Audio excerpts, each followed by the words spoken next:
হামজা চৌধুরী গোল করলেন, গ্যালারিতে দর্শকদের উপস্থিতি ছিল। হাভিয়ার কাবরেরা পোস্ট ম্যাচে বলেছেন তিনি মোটামুটি সন্তুষ্ট দলের পারফরমেন্সে। সিঙ্গাপুরের আগে বাংলাদেশ কি পেল? হারানোর খাতায় এখনো তো কিছু নাই।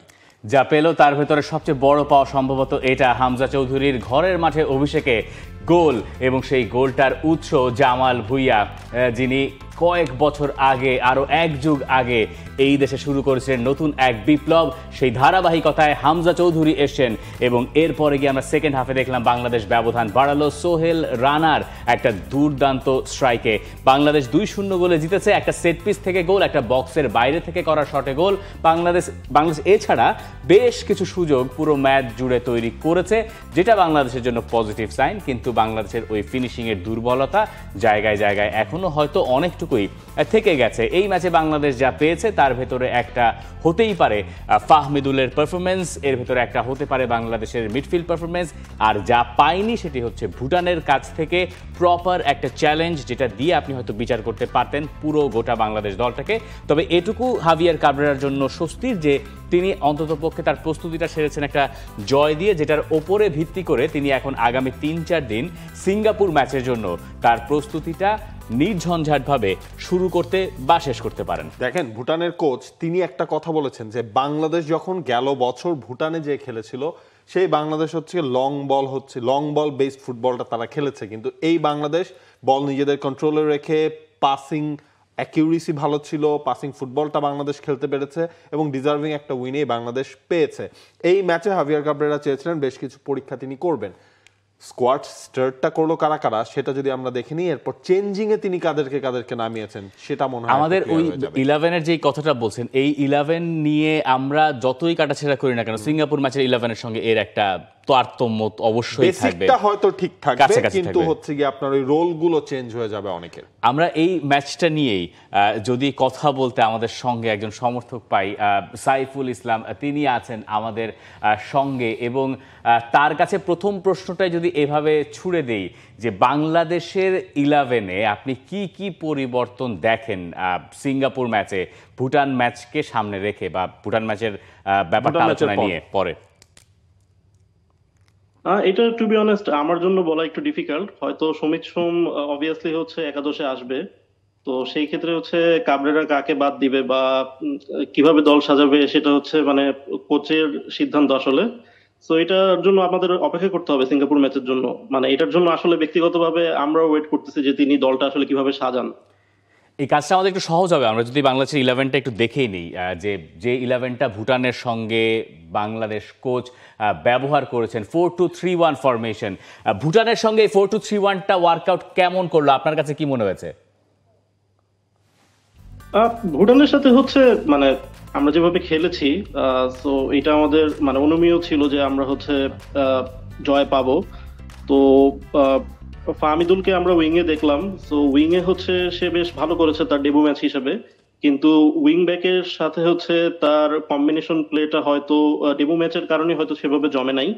বাট আমার কাছে মনে হয় যে যদি আমরা ফাহমিদকে যদি উইং ব্যাকে ট্রাই করতে পারি, মানে সেই সুযোগ যদি থাকে, তার ডিফেন্সিভ ট্রেড গুলো যদি সেভাবে হয়, আমরা যদি লেফট উইঙ্গার হিসেবে যদি ইমনকে আনতে পারি, আমার কাছে ব্যক্তিগতভাবে মনে হয়েছে যে শাহরিয়ার ইমন এবং ফাহমিদুলের সেই কম্বিনেশনটা আরো ডেডলি হইতে পারে। এছাড়া কিন্তু শাহরিয়ার ইমন কিন্তু উইঙ্গার হিসেবে ভালোও করেছিল। আমরা যদি ইন্ডিয়া ম্যাচে তাকে সেন্ট্রালি খেলানো হয়, কিন্তু এর আগে যদি দেখি মালদ্বীপের সাথে সে উইঙ্গার হিসেবে খেলে এবং একটা ভালো অ্যাসিস্ট কিন্তু সে করেছিল।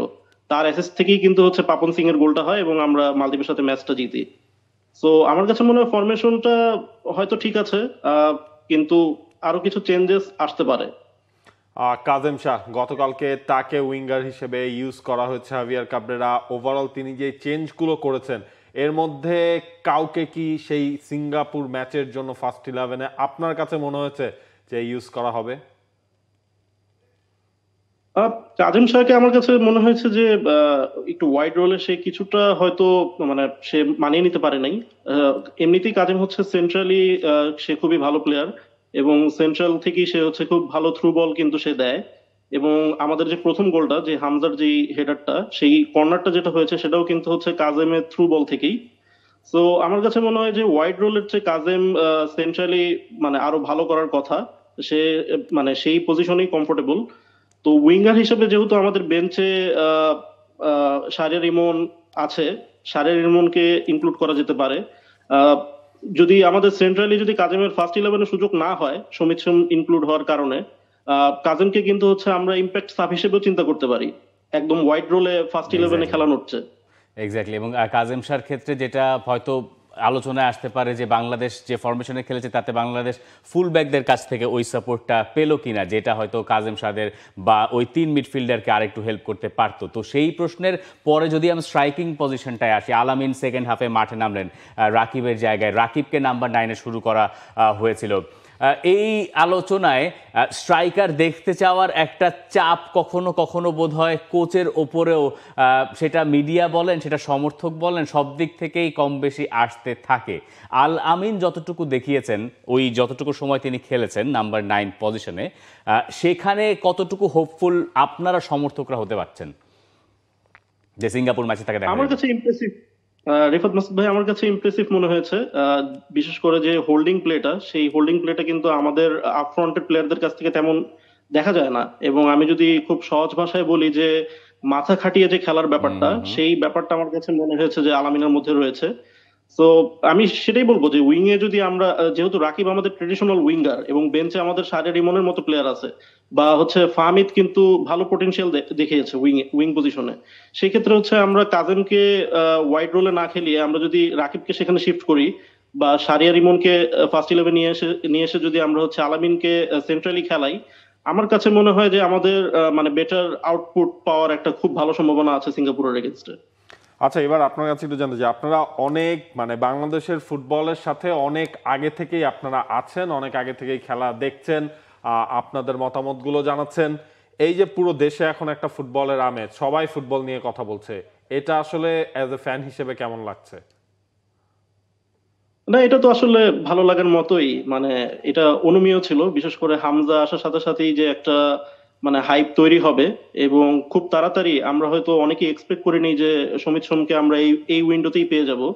সো এই জিনিসগুলো যে হচ্ছে, এটার বিপরীতে যে হাইপটা সৃষ্টি হবে, কারণ একটা বিলিফ এসেছে যে আমরা হচ্ছে ম্যাচ জিততে পারি, আমাদের জেতার সম্ভাবনা রয়েছে আগের চেয়ে। আগে যেমন আমাদের সমর্থকরা মনে করতো যে, মানে যারা সেভাবে হয়তো ফুটবল ফলো করতো না, তারা হয়তো মনে করতো যে কি খেলা দেখবো, আসলে খেলা দেখার তো কিছু নেই, হয়তো হেরেই যাবে।